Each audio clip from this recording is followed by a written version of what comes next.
नमस्कार सभी को। आज 29 सितंबर 2020 को जो जेट की एग्ज़ाम आयोजित की गई थी, उस एग्ज़ाम में जो केमिस्ट्री का पेपर है, उस केमिस्ट्री पेपर का सॉल्यूशन है वो आपके सामने लेकर मैं प्रस्तुत हो रहा हूं।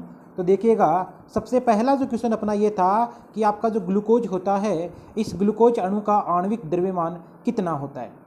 ग्लूकोज अणु C6H12O6 की यदि बात करोगे आप, तो कार्बन है, कार्बन का यदि निकालोगे तो 12 होता है कार्बन एक का, तो 12 इंटू 6 प्लस हाइड्रोजन की अपन बात करेंगे तो हाइड्रोजन होगा आपका 12 इंटू 1 प्लस ऑक्सीजन होता है आपका, एक ऑक्सीजन का होता है 16। तो आपके कितने ऑक्सीजन आपके पास में? 6 ऑक्सीजन है, तो 16 इंटू 4 जब आप इसका टोटल योग करोगे तो आपके पास में निकल के आएगा 180 आएगा निकल के। इसका जो आंसर आपके पास में निकल के आया वो आया 180। अगला है द्रव्यमान संरक्षण का नियम दिया गया, तो इसका आंसर होगा लेवोसियर के द्वारा। देखना, पहले वाले का आंसर तो होगा 180 और यू होता है आपका, इसको बोला जाता है यूनिफाइड बोला जाता है। दूसरा जो क्वेश्चन है वो है द्रव्यमान संरक्षण का नियम दिया गया, एंटोनी लेवोजियर के द्वारा दिया गया। एंटोनी लेवोजियर साहब ये कहते हैं अपने को कि ये नियम अपने को ये कहता है कि रासायनिक अभिक्रिया में जो आपका द्रव्यमान होता है वो क्या रहने वाला है, यहाँ स्थिर रहने वाला होता है। तो रासायनिक अभिक्रिया में द्रव्यमान आपका स्थिर होता है। आपके पास में जो अभिकारक है और आपके पास में जो उत्पाद है उनका जो द्रव्यमान है वो हमेशा क्या निकल के आता है, आपके पास में स्थिर निकल के आता है। अगला जो अपने पास में क्वेश्चन है ये है, तीसरा क्वेश्चन ये है कि किसी परमाणु में उपस्थित 2 इलेक्ट्रॉनों की चारों क्वांटम संख्या का मान समान नहीं हो सकता कहलाता है। तो ये आपको बताता है पाउली का जो अपवर्जन नियम होता है, ये पाउली का अपवर्जन नियम आपको कहता है कि कोई भी इलेक्ट्रॉन है और उन इलेक्ट्रॉनों के लिए चारों क्वांटम संख्याओं का मान क्या नहीं होता, समान नहीं होता है। नेक्स्ट जो अपना क्वेश्चन है, नेक्स्ट जो क्वेश्चन अपना है ये है O2 माइनस से ऋणायन सम इलेक्ट्रॉनीय है। तो देखना, सम इलेक्ट्रॉनिक श्रेणी वो होती है जिसमें इलेक्ट्रॉनों की जो संख्या होती है आपकी वो समान रहने वाली है। यानी सम इलेक्ट्रॉनों का मतलब होगा, इसको आप बोलोगे आइसो इलेक्ट्रॉनिक, और आइसो इलेक्ट्रॉनिक का मतलब है ऐसी प्रजातियां जिनमें इलेक्ट्रॉनों की संख्या समान है। अब O2 माइनस की अपन बात करते हैं, तो देखिएगा O2 माइनस की यदि अपन बात करेंगे तो ऑक्सीजन के पास में 8 इलेक्ट्रॉन, आपके ऑक्सीजन के पास में कितने इलेक्ट्रॉन है? 8 इलेक्ट्रॉन है, और इस पर नेगेटिव चार्ज है -2 है, तो इसका मतलब 2 इलेक्ट्रॉन और इसमें टोटल इलेक्ट्रॉन कितने हो गए? 10 हो गए। अब देखो, इससे रिलेटेड जो सम इलेक्ट्रॉनिक श्रेणी है उसी में भी इलेक्ट्रॉनों की संख्या क्या होनी चाहिए, आपके पास में सेम होनी चाहिए। अब यहाँ पर आप देखोगे तो फ्लोरीन है, फ्लोरीन का जो एटॉमिक नंबर होता है वो 9 होता है, और इस पर एक नेगेटिव चार्ज है, इसका मतलब इस पर 1 करोगे आप, ऐड करोगे तो 9 + 1 और ये हो जाएगा आपका 10 हो जाएगा। तो यहाँ पर इसकी सम इलेक्ट्रॉनिक श्रेणी क्या आएगी? इसका आंसर आएगा आपके पास में निकल के 3 आएगा, F- आएगा। नेक्स्ट जो आपके पास में क्वेश्चन है, ये क्वेश्चन है आपका 5th क्वेश्चन। देखिएगा, क्वेश्चन ये है कि अमोनिया की आपकी आकृति कैसी होती है। तो आप सभी जानते हो जो आपका अमोनिया होता है ये होता है NH3, और इस अमोनिया पे पाया जाता है एक लोन पेयर पाया जाता है। तो इसकी जो आकृति होती है इस प्रकार की होती है, नाइट्रोजन के पास एक लोन पेयर है और उससे आपके जुड़े हुए हैं 3 हाइड्रोजन एटम जुड़े हुए हैं, और ये जो आकृति होती है एक पिरामिड के समान होती है, इसकी आकृति होती है पिरामिडीय। और यदि आपसे संकरण पूछा जाए तो अमोनिया में जो संकरण निकल के आता है वो होता है sp3 हाइब्रिडाइजेशन। अगला नेक्स्ट क्वेश्चन है अपने पास में, नेक्स्ट क्वेश्चन की अपन बात करेंगे 6वां क्वेश्चन। देखिएगा, 6वां क्वेश्चन अपने को ये कहता है कि K2MnO4 में ऑक्सीडेशन स्टेट क्या है। तो देखिएगा, अपन निकाले थे K2MnO4, जिसकी अपने को ज्ञात करनी है उसको तो अपन मानेंगे x, तो Mn की तो ज्ञात करनी है तो Mn को अपन क्या मानेंगे? x मानेंगे। और आपके पोटेशियम की 2 होती है उस पर चार्ज, और ऑक्सीजन होता है तो एक ऑक्सीजन का होता है -2, 4 इंटू -2। अब निकालोगे 2 + x और -8 = 0। जब इसको आप सोल्व करोगे तो आपके पास में निकल के क्या आएगा? x = +6 निकल के आएगा। तो यहाँ पर यदि ऑक्सीडेशन स्टेट की अपन बात करेंगे K2MnO4 में तो ये होता है +6। इस क्वेश्चन का आंसर हो जाएगा आपका +6। नेक्स्ट क्वेश्चन है कि अभिक्रिया का वेग बढ़ाने में उत्प्रेरक का मुख्य कार्य है।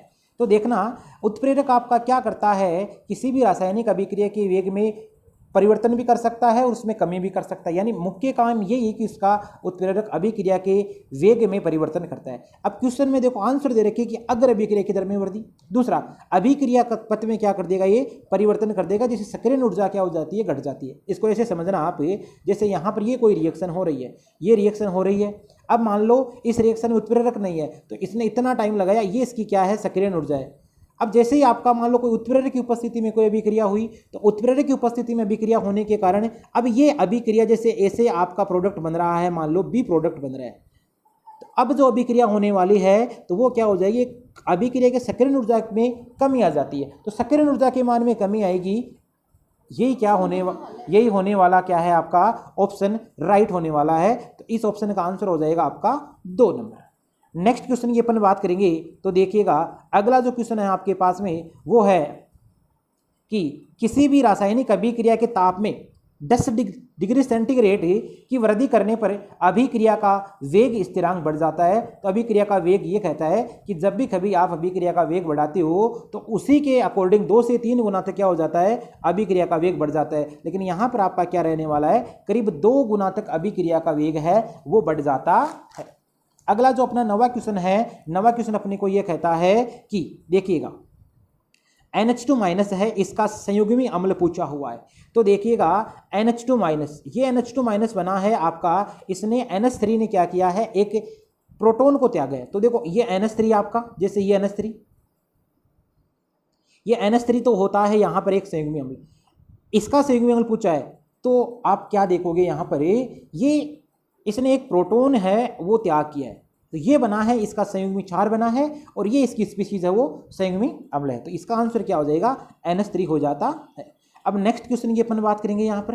तो देखिएगा 10वां जो क्वेश्चन है आपका ये है कि निम्नलिखित में से कौन सी प्रास है आपकी, जो फिनोप्थिलीन के बारे में क्वेश्चन आपको दे रखा है। ध्यान से देखिएगा, यहाँ पर ये जो प्रास पूछी हुई है फिनोप्थिलीन के बारे में आपको बता रखा है। तो फिनोप्थिलीन आपका जो सूचक होता है और इसका प्रयोग किया जाता है अम्ल क्षार सूचक के रूप में। इस फिनोप्थिलीन का प्रयोग करते हो अम्ल क्षार सूचक के रूप में। यहाँ पर इसकी पीएच प्रास होती है 8.3 से लेकर 10 तक ये कार्य करता है। कई बुक में आपको इसकी रेंज थोड़ा डिफरेंट भी देखने को मिलती है, लेकिन यहाँ पर अपने क्वेश्चन के हिसाब से जो करेक्ट आंसर होने वाला है वो फिनोप्थिलीन होने वाला है। अगला क्वेश्चन है अपना कि द्रव्य विरोधी कोलाइड आपके होते हैं। तो द्रव्य विरोधी जो जितने भी कोलाइड होते हैं वो सभी आपके होते हैं अनुत्क्रमणीय सोल होते हैं। क्या होते हैं, वो सभी अनुत्क्रमणीय सोल होते हैं।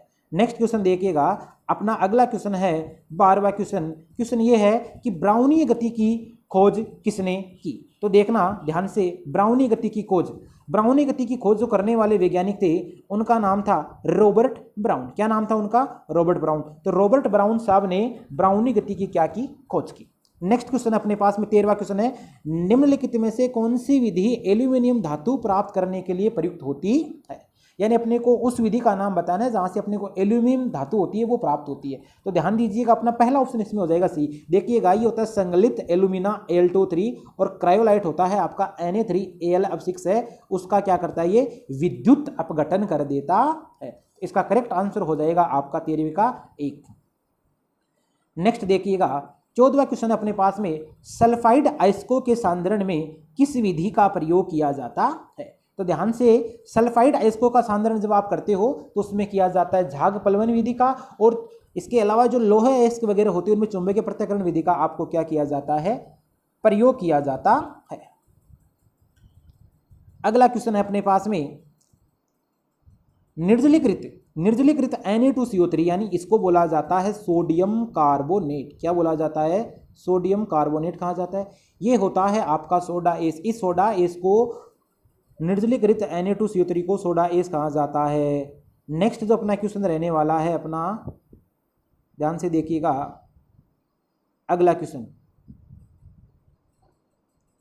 16वां क्वेश्चन है अपने पास में। 16वां क्वेश्चन है कि आपको बताना है कि इनमें से उच्चतम ऑक्सीकरण अवस्था किसके द्वारा प्रदर्शित की जाती है। तो देखना, ये जो मैग्नीज होता है ये +7 तक ऑक्सीडेशन स्टेट प्रदर्शित करता है। जैसे KMnO4 आपका होता है, अपन उसकी बात करेंगे तो इसमें 1 है, ये माइनस हो जाएगा यहाँ पर 8, क्योंकि एक ऑक्सीजन का -2 होता है, 4 का 8 हो जाएगा आपका। जब आप इसको सोल्व करोगे तो x बराबर आपके पास में निकल के क्या आता है, +7 निकल के आता है। तो आपका जो मैंगनीज होता है वो +7 ऑक्सीडेशन स्टेट आपको बताता है।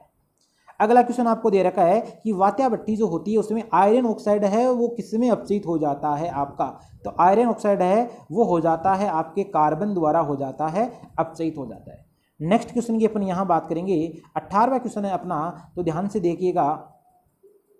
अगला जो अपना क्वेश्चन 18वां क्वेश्चन ये है कि क्रोमियम का इलेक्ट्रॉनिक विन्यास है और वो आपसे पूछा हुआ है बाह्य इलेक्ट्रॉनिक विन्यास। तो देखिएगा जो आपकी क्रोमियम है, आपके कॉपर वगैरह है, ये सभी क्या होते हैं, एक्सेप्शन केस होते हैं। तो यदि आप क्रोमियम का इलेक्ट्रॉनिक विन्यास देखते हो तो आपके पास में निकल के आता है आर्गन 3d5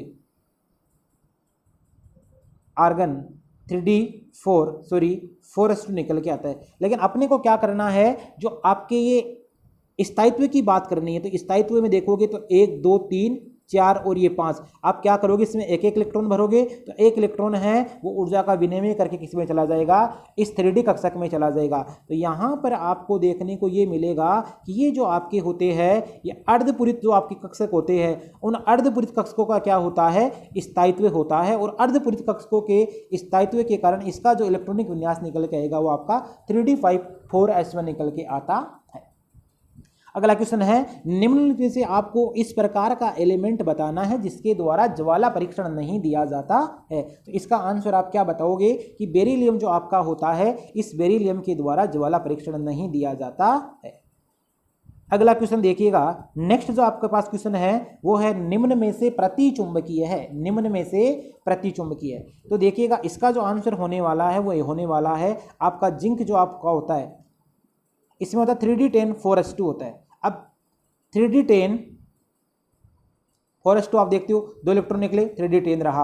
अब 3d10 रहा, इसमें अयुग्मित इलेक्ट्रॉन नहीं है, अयुग्मित इलेक्ट्रॉन नहीं है, तो इसका मतलब है कि इसके जो आपके डी उपकोष है वो यहाँ पर पूरा भरा हुआ है। और ये डी उपकोष यदि आपका पूरा भरा हुआ है तो आप क्या बताओगे, ये प्रतिचुंबकीय है। यदि इसमें एक भी इलेक्ट्रॉन अपने पास में अनपेयर्ड रहता तो आप उसको बोल देते अनुचुंबकीय। तो इस ऑप्शन का आपका जो आंसर होने वाला है वो रहने वाला है Zn+2। नेक्स्ट जो अपना क्वेश्चन रहने वाला है देखिएगा, नेक्स्ट क्वेश्चन ये है, ये सॉइल केमिस्ट्री से रिलेटेड क्वेश्चन है। निम्नलिखित में से किस पोषक तत्व की ऊर्जा भंडारण और स्थानांतरण में भूमिका है। तो इसका जो आंसर होने वाला है वो होने वाला है नत्रजन। 22वां क्वेश्चन है, यूरिया की कितनी मात्रा 60 किलोग्राम नत्रजन प्रदान करती है। तो इसका जो आंसर रहने वाला है आपका 130.43 किलोग्राम रहने वाला है। 23वें क्वेश्चन की अपन बात करेंगे तो देखिएगा, अगला जो क्वेश्चन है अपने पास में, अमोनियम सल्फेट में नत्रजन की प्रतिशत मात्रा होती है। अमोनियम सल्फेट होता है आपका, उसमें आपको बतानी है नत्रजन है उसकी मात्रा बतानी है। तो देखिएगा इसमें थोड़ा आंसर है वो देखने को मिलेगा आपको 21 देखने को मिलेगा। देखो केमिस्ट्री में 21 दे रखा है, लेकिन कई जगह आपको जब जहां आप पढ़ते हो एग्रीकल्चर पढ़ते हो वहां पर आपको 18 भी दे रखा है, तो कन्फ्यूज होने की आवश्यकता नहीं है। हालांकि वो जेड के द्वारा जिससे एग्जाम करवाई जाती है उस पर डिपेंड है कि वो आपको क्या आंसर मानेगा, लेकिन यहाँ पर जो आंसर होगा वो 21 होगा प्रतिशत मात्रा। नेक्स्ट जो क्वेश्चन है अपना, पौधे की जड़ें पोटेशियम का अवशोषण करती है। तो पौधे की जो जड़ें होती है वो पोटेशियम का अवशोषण करती है K+ के रूप में। अगला जो क्वेश्चन अपने पास में होने वाला है 25वां क्वेश्चन देखिएगा, क्वेश्चन ये है, निम्नलिखित में से एक स्थूल कार्बनिक खाद है, एक स्थूल कार्बनिक खाद आपको बतानी है। तो इसका आंसर होगा मछली की खाद। क्या आंसर होगा इसका, मछली की खाद। अगला क्वेश्चन है अपने पास में, यदि मृदा की विद्युत चालकता 4 ds प्रति मीटर से अधिक हो जाती है और उसका pH मान 8.5 से ज़्यादा होता हो और विनिमयशील सोडियम प्रतिशत 15 से ज़्यादा होता है, तो उस मृदा को मापा जाता है। तो उस मृदा को आप यहाँ बोलोगे लवणीय मृदा। देखिएगा अगला अपना 27वां जो क्वेश्चन है वो ये है, नेक्स्ट जो अपना क्वेश्चन है कि कौन सी फसल है आपके लिए वो पोटेशियम पोषण के लिए म्यूरिएट ऑफ पोटाश की सिफारिश नहीं की जा सकती है। तो इसका जो आपका आंसर होने वाला है ये आलू होने वाला है। इसका आंसर क्या हो जाएगा आपका, आलू हो जाएगा। नेक्स्ट क्वेश्चन देखिएगा, 28वां क्वेश्चन है, निम्नलिखित में से एक जैव उर्वरक है, निम्नलिखित इसमें से जो जैव उर्वरक है यह है आपका एजोस्पर्मिलम। क्या होता है आपका एजोस्पर्मिलम। गाय के दूध में लैक्टोज होता है, तो लैक्टोज आपको पता है दुग्ध शर्करा होती है, उसी को क्या बोला जाता है, लैक्टोज शुगर कहा जाता है। नेक्स्ट क्वेश्चन है, दही में औसत प्रोटीन प्रतिशत होता है, यानी आपको बताना है कि दही में कितना प्रोटीन होता है आपका। इसका जो आंसर होने वाला है आपका वो 3.2 से लेकर 3.4 तक। नेक्स्ट क्वेश्चन की अपन यहाँ बात करेंगे तो देखिएगा, बंध रहित अनुनाद कहलाता है, तो बंध रहित अनुनाद होता है अतिसंयुग्मन, ये होता है आपका हाइपर कॉन्जुगेशन बोलते हो इसी को आप क्या कहते हो, बेकर नातन प्रभाव कहते हो। इसमें बंध नहीं होता, इसी कारण इसको बंध रहित अनुनाद बोला जाता है। अगला क्वेश्चन अपने पास है 32वां, कि कार्ब एनायन का स्थायित्व का आपको बताना है क्रम। तो ध्यान दीजिएगा, कार्ब एनायन यानी कार्बन पे क्या चार्ज होता है आपका, नेगेटिव चार्ज होता है, और यदि कार्ब धनयन की बात करें तो कार्बन के पास में पॉजिटिव चार्ज है, इसका मतलब इसका ऑक्टेट कंप्लीट होता है, आप सभी जानते हो ये। तो इसमें जो क्रम आने वाला है वो 1 डिग्री होता है सबसे ज्यादा स्थायी, फिर आपका 2 डिग्री होता है, फिर आपका कौन सा होता है, 3 डिग्री होता है। इसका जो करेक्ट आंसर हो जाएगा आपका ये 2 हो जाएगा। नेक्स्ट क्वेश्चन की अपन यहां बात करेंगे तो देखिएगा, अगला क्वेश्चन है, निम्न में से सबसे ज्यादा आपको बताना है अम्लीय प्रकृति किसकी होती है। तो देखना यहां पर अपन बात करेंगे ये CH4 अपना, इधर अपन बात करेंगे ये है अपना CH2 डबल बॉन्ड CH2, और यहां अपना है CH ट्रिपल बॉन्ड CH। ये क्या करेगा, यहां से CH3 बनाएगा, समझे, ये माइनस, और यहां से ये क्या बनाएगा, CH2 double bond CH minus बनाएगा, और ये यहां से आपको बनाएगा CH triple bond C triple, ये नेगेटिव चार्ज होगा इस पे। तो अब देखना ज्यादा यहाँ पर स्टेबल जिसका होगा, यानी जिसका कॉन्जुगेट बेस है, जिसका संयुग्मी चार्ज जितना ज्यादा स्थायी होगा उसका अम्लीय प्रकृति भी क्या होगी, उतनी ज्यादा होगी। तो यहां पर आप देख पा रहे हो ट्रिपल बॉन्ड है, इसके अलावा इसमें हाइब्रिडाइजेशन भी आप देख सकते हो, यहाँ sp हाइब्रिडाइजेशन होता है, यहाँ इस कार्बन को देखोगे तो sp2 हाइब्रिडाइजेशन होता है, और यहाँ यदि आप देखोगे तो sp3 हाइब्रिडाइजेशन होता है। आप हाइब्रिडाइजेशन या संकरण के द्वारा भी इस क्वेश्चन का आंसर दे सकते हो। अब देखना, जिसमें परसेंटेज एस करेक्टर जितने ज़्यादा होंगे, परसेंटेज एस करेक्टर जिसमें जितने ज़्यादा होंगे उसकी अम्लीय प्रकृति भी क्या होने वाली है, उतनी ही ज़्यादा होने वाली है। इसका मतलब परसेंटेज एस करेक्टर आपके एसिडिक करेक्टर के होते हैं समानुपाती। तो देखना इसमें एल्काइन की बात करते हो तो सबसे ज़्यादा आपको 50% एस करेक्टर देखने को मिलेगा, और जिसमें जितना ज़्यादा एस करेक्टर है उसकी अम्लीय प्रवृत्ति क्या होने वाली है, वहाँ उतनी ही ज़्यादा होने वाली है। नेक्स्ट क्वेश्चन की अपन बात करते हैं, देखिएगा अगला जो अपना क्वेश्चन है, क्वेश्चन ये है कि निम्न जो आपको यहाँ पर अभिकारक दे रखा है और उस अभिकारक से उत्पाद आपको बताना है, तो आपको बताना है कि उत्पाद क्या बनेगा। देखिएगा ये आपकी प्रोपीन है कोई, इस प्रोपीन से आपको प्रोडक्ट बताना है। तो देखो यहाँ पर HBr का योग हो रहा है, हाइड्रोजन हेलाइड का योग हो रहा है, पेरोक्साइड। यहाँ पर जो आप रूल लगाओगे उस रूल को बोला जाता है एंटी मार्कोनिकोव का नियम। उस रूल को क्या बोला जाता है, एंटी मार्कोनिकोव का नियम कहा जाता है। अब देखिएगा प्रति मार्कोनिकोव बोल दो चाहे आप बोल दो उसको एंटी मार्कोनिकोव का नियम। एंटी मार्कोनिकोव का नियम अपने को यह कहता है जब भी कभी असममित एल्कीन, तो आप ध्यान से देख पा रहे हो ये असममित एल्कीन है,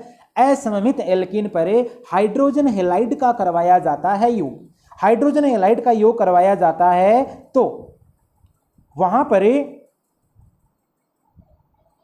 अधिक विद्युत ऋणी भाग वहां जाके जुड़ता है जहां से पहले से हाइड्रोजन परमाणु की संख्या ज्यादा हो। लेकिन शर्त क्या है, उसमें पेरोक्साइड यदि दे रखा है तब तो वो एंटी मार्कोनिकोव का रूल फॉलो करेगा, यदि उसमें पेरोक्साइड नहीं दे रखा है तो वो केवल और केवल मार्कोनिकोव का रूल फॉलो करेगा। तो यहां पर देखो हाइड्रोजन की यदि अपन बात करेंगे तो हाइड्रोजन है ये CH है, CH के पास में एक हाइड्रोजन है और यहां आप देखोगे 2 हाइड्रोजन है। तो अब जो प्रोडक्ट बनेगा, एक हाइड्रोजन यहां आएगा और ये बॉन्ड टूटेगा पाई बॉन्ड, और यहां पर CH2Br, तो ये आपका होने वाला है CH3 CH2 CH2Br होने वाला है। इसका आंसर हो जाएगा आपका 1। नेक्स्ट देखिएगा अगला जो आपका क्वेश्चन है 35वां क्वेश्चन है। 35वां क्वेश्चन ये है कि आपको बताना है एल्डिहाइड तथा कीटोन का विभेद है वो निम्नलिखित में से किसके द्वारा कर सकते हैं। तो देखिएगा फेलिंग जो विलियन होता है आपका, उस फेलिंग विलियन के द्वारा आप क्या कर सकते हो, एल्डिहाइड और कीटोन में विभेद कर सकते हो। इसके अलावा ध्यान से देखिएगा ग्रीनयार्ड अभिकर्मक के द्वारा आप बनाते हो एल्डिहाइड और कीटोन है उसकी आप क्रिया करवाते हो तो आप जानते हो एल्डिहाइड है आपका, जैसे फॉर्मल्डिहाइड है वो 1 डिग्री अल्कोहल बनाता है। एसिड एल्डिहाइड जो आपका होता है ये 2 डिग्री अल्कोहल बनाता है ग्रीनार विक्रम के साथ क्रिया करके। और यदि आप बात करोगे एसीटोन की, तो एसीटोन जो आपका होता है वो 3 डिग्री अल्कोहल बनाता है। लेकिन यहाँ पर जो ज़्यादा एक्यूरेट आंसर मेरे को देखने को मिल रहा है वो मिल रहा है फेलिंग विलियन मिल रहा है। फेलिंग विलियन है, ये फेलिंग टेस्ट देता है आपको, आप पता है लाल भूरा अवक्षेप आपको यहाँ पर देखने को मिलता है। 36वां क्वेश्चन अपने पास में, जब एसीटेमाइड की अभिक्रिया आप करवाते हो, उन्होंने कहा है कि एसीटेमाइड की आपको अभिक्रिया करवानी है किसके साथ में, किसी बेस के साथ में, NaOH के साथ में करवाते हो, आप करवाते हो किसी ब्रोमीन के साथ में करवाते हो। तो ध्यान दीजिए इस अभिक्रिया को क्या बोला जाता है, होफमान ब्रोमेमाइड अभिक्रिया बोला जाता है। इस अभिक्रिया का नाम होता है होफमान ब्रोमेमाइड अभिक्रिया, या इसी अभिक्रिया को क्या बोलते हो, निम्नीकरण। अब यहाँ पर आपको करना क्या है, यहाँ से ये CO हटाना है और इन दोनों का मिलन होना है, तो इससे आपको प्राप्त हो जाता है एमिन। यानी कि एमाइड से एमिन प्राप्त करने की ये विधि आप पढ़ते हो, और इसमें आपको काम में क्या लेना होता है, NaOH और Br2 है, इसका विलियन काम में लेना होता है, जलीय विलियन काम में लेना होता है। नेक्स्ट क्वेश्चन अपने पास में 37वां क्वेश्चन है, कीटोन है, कीटोन एवं हाइड्रोजन साइनाइड होते हैं आपके, ये हाइड्रोजन साइनाइड से है आप क्या बनाते हो, उनके अभिक्रिया से साइनोहाइड्रीन का निर्माण करते हो। तो ध्यान से देखिएगा, ये मेरे पास में है कीटोन, देखा आपने, और आपने क्रिया करवाई साइनोहाइड्रीन की, साइनोहाइड्रीन की क्रिया करवाई तो देखो कार्बन पे पॉजिटिव होता है, इस ऑक्सीजन पे डेल नेगेटिव होता है, ये हाइड्रोजन पे डेल पॉजिटिव होता है, और ये CN की बात करती हो तो इस पे होता है नेगेटिव। सबसे पहले आपका क्या होने वाला है, इसमें किसी नाभिक स्नेह का योग होने वाला है, ये नाभिक स्नेह ही इस कार्बन पे जाके आक्रमण करेगा, जिसके कारण अब क्या होगा, इस पाई बॉन्ड के इलेक्ट्रॉनों को इस ऑक्सीजन की ओर शिफ्ट होना होता है। तो CH3C, फिर यहाँ CH3, ऑक्सीजन पे नेगेटिव चार्ज है, यहाँ CN है, फिर अंतिम स्टेप में क्या होने वाला है, आपका H+ वो जुड़ने वाला है और उससे आपका प्रोडक्ट बन जाता है, ये H+ जाके जुड़ जाता है। तो यहाँ एक्चुअल में होता क्या है, यहाँ पर एक नाभिक स्नेही का योग होता है और उसके द्वारा साइनोहाइड्रीन बनते हैं। तो यहाँ पर इसका करेक्ट जो आंसर होगा नाभिक स्नेह योगात्मक अभिक्रिया, 2 नंबर इसका आंसर हो जाएगा। अगला जो अपने पास में क्वेश्चन है 38वां क्वेश्चन, देखिएगा, टेफ्लॉन प्राप्त करने के लिए जिस एकलक अणु का प्रयोग किया जाता है, टेफ्लॉन प्राप्त करने के लिए जिस एकलक अणु का प्रयोग करोगे आप, वो क्या होता है आपका। तो ध्यान से देखिएगा, टेफ्लॉन आपका जो होता है टेट्राफ्लोरोइथीन को बोला जाता है, और tetrafluoroethene CF2 double bond CF2। अब इसकी एकलक इकाई अपने पास में क्या होने वाली है, भाग लेने वाली है। और अब क्या होगा, यहाँ से CF2 ये बॉन्ड टूटेगा, इसकी वैलेंसी फ्री होगी, और यहाँ से आपको ऐसे बहुत सारे N अणु मिल जाएंगे। तो एकलक से आपने क्या प्राप्त कर लिया, बहुलक प्राप्त कर लिया। तो इसको बोला जाता है, एकलक अणु को TFE टेट्राफ्लोरोइथीन बोला जाता है। तो इसका करेक्ट आंसर क्या हो जाएगा, 1 हो जाएगा, टेट्राफ्लोरोइथीन। और इस टेफ्लॉन का प्रयोग किया जाता है नॉन स्टिंग कुकवेयर में, जो खाना पकाने के बर्तन होते हैं उनमें प्रयोग किया जाता है। नेक्स्ट क्वेश्चन है, सार्बिक अम्ल और आपके प्रोपियोनिक अम्ल है, इसके लवण है। तो ये जो होते हैं ये एक प्रकार के खाद्य परिरक्षक का कार्य करते हैं। नेक्स्ट अपना क्वेश्चन है, अपन को ड्रग के बारे में बताना, ये औषधि रसायन से है। ड्रगों का वह वर्ग जो तनाव के उपचार के लिए किया जाता है। तो इसका जो आंसर आप क्या बताओगे, प्रशांतक। प्रशांतक का उपयोग है वो आप करते हो तनाव के उपचार के लिए। तो ये अपने पास में क्वेश्चन थे जो आज आपकी जेड की एग्जाम हुई थी, केमिस्ट्री से रिलेटेड क्वेश्चन थे। आपका बहुत अच्छा वो पेपर होगा, ऐसी उम्मीद करते हैं। इसके साथ में आप रिजल्ट का इंतजार कीजिए। तब तक के लिए थैंक्स, ऑल द बेस्ट।